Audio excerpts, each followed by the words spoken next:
सीताराम सीताराम सीताराम जय सीताराम सीताराम सीताराम सीताराम जय सीताराम। बोलिए सियावर रामचंद्र भगवान की जय, पवन सुत हनुमान की जय, गोस्वामी तुलसीदास जी महाराज की जय। आदरणीय विद्वजनों, श्रद्धालुओं, देवियों, विश्वास भी कथा श्रोताओं, आप सभी का मानस चिंतन चैनल पर स्वागत है। पिछली चर्चा में आप जो है दोहा नंबर 36 की पांचवी और छठवीं चौपाई का जो है भावार्थ सुन रहे थे, जिसमें तुलसीदास जी लिखते हैं कि लीला सगुन जो कहाई बखानी, सोई सक्षता करई मलहानी, प्रेम भगति जो बरनी न जाई, सोई मधुरता सुति सुशीतलताई, मंगल भवन अमंगल हारी, द्रवउ सुदशरथ अजीर बिहारी। श्री राम जय राम जय जय राम, श्री राम जय राम जय जय राम। महाराज, आज हम 7वीं चौपाई पर विचार करेंगे। तुलसीदास जी लिखते हैं, सो जल सुकी तो सालिहित होई, राम भगत जन जीवन सोई, मंगल भवन अमंगल हारी, द्रवउ सुदशरथ अजीर बिहारी। श्री राम जय राम जय जय राम, श्री राम जय राम जय जय राम। महाराज, वो राम जी का सुयश रूपी जल जो है हमारे सुकर्म रूपी धान को बहुत फायदा पहुंचाने वाला है, और राम भक्त लोगों का जीवन भी वही है। कह रहे जो जल सकित साल सित हुई, यानी सकल सुकित फल क्या है कि सकल सुकित फल राम स्नेहु में देखिए, जब तब व्रत पूजा आदि विप्र सेवा श्रवण कीर्तन आदि ये सब सुकृत हैं। महाराज जो है कह रहे हैं कि साली जो है धान को कहते हैं, बरसारी तु रघुपति भगति, तुलसी साली सुदास, राम नाम बर बरन जुग, सावन भादौ मास।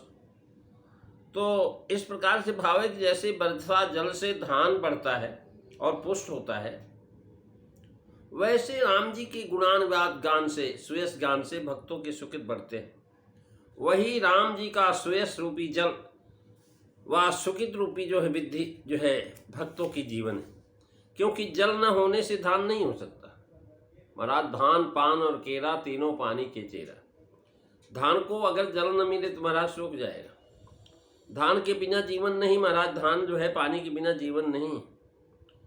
इसी तरह बिना जो है राम सुयश के सुकित नहीं पड़ सकता है। सकल सुकित फल राम स्नेहु, इनके बुद्धि के बिना श्री राम जी में प्रेम नहीं होता है। महाराज, दोहावली का ही आश्रय है कि बीज राम गुण गण नयन, जल अंकुर पुलकाल, सुक्ति सुतन सुखेत बर, बिलसत तुलसी साल। यहाँ राम सुयश रूपी जो जल है ये मंगलकारी तो दिखाते हैं कि वर्षा के जल से धान उपजता है। यहाँ धान जो है महाराज उपलक्षण है, सभी अन्न जो है वर्षा से ही होते हैं, पर धान में विशेषता यह है कि इसे बड़ी प्यास रहती है और इसे पानी की बड़ी आवश्यकता होती है। पानी सूखा और धान गया। महाराज, सुकर्म तो हम लोग बहुत करते हैं। तीर्थाटन साधन समुदायी, महाराज बहुत सारे सुकर्म करते हैं। और जहाँ तक सुकृत को महाराज बताया है कि जहलक साधन वेद बखानी, सबकर फल हरि भगत भवानी।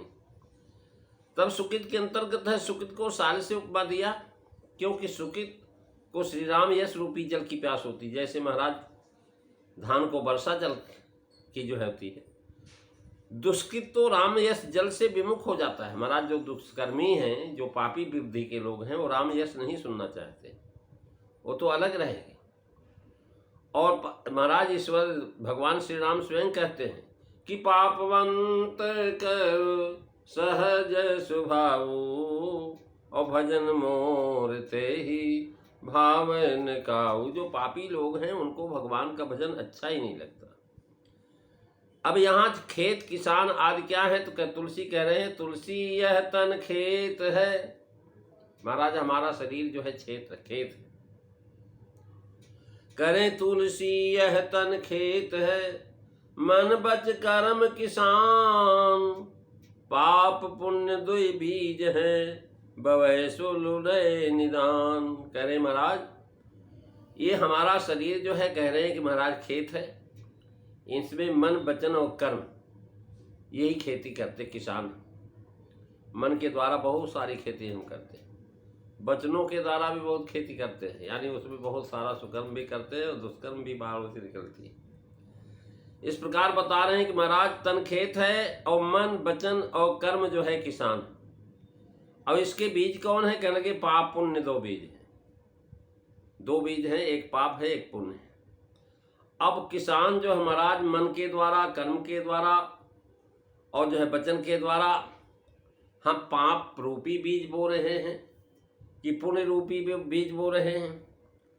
अब जो हम बोवेंगे वही हमको काटने को मिलेगा। ये कहें सुखित साल हित होई कह करके कर्मकांडियों को, प्रवृत्ति मार्ग वालों को भी श्री राम सुयश के परिहार आवश्यकता जनाई कि बिना राम सुयश के जाने अति कष्ट से अनुष्ठित धर्म उत्साह पूर्वक भगवत अर्पण नहीं किया जा सकता। और करें कि हरि समर्पे बिन सत्कर्मा। करें भगवान को समर्पण किए बिना आपके सत्कर्म रुक नहीं सकते। विद्या बिन विवेक उपजाई, श्रम फल पढ़े किए अर्जाए। बिना विवेक की विद्या अगर प्राप्त भी हो गई तो महाराज आपने केवल मेहनत किया है और फल जो है जाया गया, क्योंकि आपने विवेक रखा ही नहीं, सब निष्फल हो जाता है। ऐसे राम भगत रूपी जल जो है महाराज, अर्थात आर्त अर्थाती जिज्ञासु और ज्ञानी, ये चारों प्रकार के भक्त। ज्ञानी में ही प्रेमी भक्त शामिल है। विशेष महाराज जो है 2:22 में आपको हमने सुनाया था, महाराज इस पर बताया कि साधन रूपी भक्ति वाले जो है चारों प्रकार के, और सिद्धि भक्ति प्रेमा भक्ति के 14 प्रकार के भक्तों का ग्रहण जो वाल्मीकि जी ने महाराज जो है अयोध्या कांड में बताया है, उसको सुनने की जरूरत है। 14 स्थानों के बाद से वाल्मीकि जी उसको बताते हैं। श्री राम नाम की उपमा जो है पूर्णचंद्र से और चरित्र की चंद्रिका से। रागा रजनी भगत तो राम नाम सोई सोम। महाराज राम चरित रागेश कर सरिस सुखद सब काऊ। यानी इस तरह नाम और चरित्र का नित्य संबंध दिखाया। बिना चंद्र के चंद्रिका जो महाराज उसका अस्तित्व नहीं होता, और बिना चरित्र के नाम निस्तेज है, और बिना नाम के चरित्र को आधार ही नहीं रहता है। सब प्रकार के भक्तों का आधार है नाम। चहु चतुर कहूँ नाम आधारा, और ज्ञानी प्रभु ही विशेष प्यारा। ज्ञानी जो है प्रभु को बहुत प्यारा है। अब यहाँ कहते सुकित साल है। श्री राम यश को महाराज इस तरह से चरित्र का नित्य संबंध है। राम यश के भक्तों का जीवन का भावार्थ यही है, प्रमाणित होता बिना नाम के भी जो है अकिंचित कर। राम यश भक्तों को जीवन कहा है। भावार्थ यह है कर्मकांड के अनुयायियों को तो राम यश हित है, पर उपासना कांड वालों को तो ये प्राण ही इससे राम यश मंगलकारी होता है। महाराज हमारे सत्कर्म ही ये धान है, और भगवान जो है राम भक्त जन जो है किसान है, और जो है धान का वर्षा जल से परिपूर्ण उपजना, यानी सुकृतों की परिपूर्ण विधि होती भगवान के सुयस्कार करने से, सुयस को श्रवण करने से। जल वृष्टि से महाराज किसान जीवन, श्री राम यश श्रवण से राम भक्तों का जीवन अर्थात आत्मा को आनंद। राम भक्त और राम भक्त जन इस प्रकार से महाराज राम भक्त के से श्री शंकर जी, याज्ञवल्क्य जी याद, राम भक्त जन से पार्वती भारद्वाज जी याद, और श्री राम यश ही भक्तों का जीवन है। तभी तो हनुमान जी ने श्री रघुनाथ जी से यह वर मांगा था कि हे वीर, जब तक पृथ्वी तल पर आपका चरित्र रहे तब तक मेरे शरीर में प्राण रहे, और आपके दिव्य चरित्र रूपी कथा को अप्सराएं मुझे बराबर सुनाती रहे। यावद्राम कथा वीर चरिष्यत महीतले तावक्षति रे कत्यन्न प्राणामम संशय। महाराज, इस प्रकार से अप्सराएं तथा गंधर्व भी बराबर हनुमान जी को रामचरित सुनाया करते हैं, और ये लोग हमेशा जो है भगवान का चरित्र जो है गान करते हैं। प्रेमी सज्जनों, आज हमने 7वीं चौपाई का भावार्थ श्रवण किया। कल हम 8वीं चौपाई पर विचार करेंगे। आज बस इतना ही। बोलिए सियावर रामचंद्र भगवान की जय।